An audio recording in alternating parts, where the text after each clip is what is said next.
Evet, kıymetli öğrenciler, uzun bir çalışmanın sonucunda tatile kavuştunuz. Sizi tebrik ediyoruz.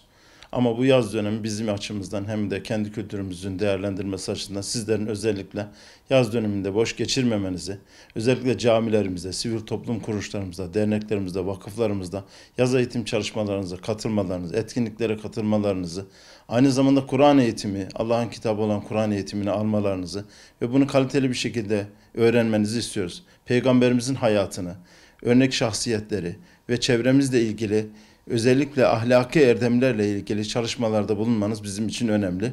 Bu manada yaz döneminizi güzel geçirmenizi istiyoruz ve sizi tebrik ediyorum. Yani öğrenciler olarak sınava hazırlanan özellikle LGS ya da üniversite sınavına hazırlanan öğrenciler zaten hazırlıklarını kesintisiz devam edeceklerdir.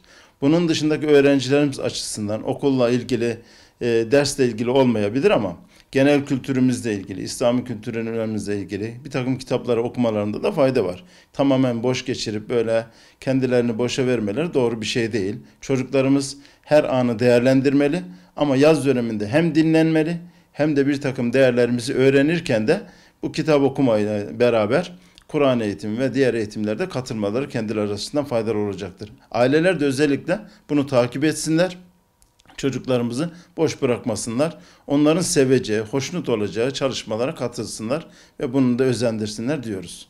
Yani özellikle bizim dönemimizde biliyorsunuz bölgelerde insanlar değişik çalışmaların içerisindeler.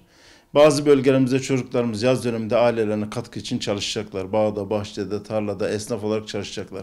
Bunları ben tebrik ediyorum. Bu çocuklarımız çok önemli. Ailelerine katkı sağlıyorlar aynı zamanda.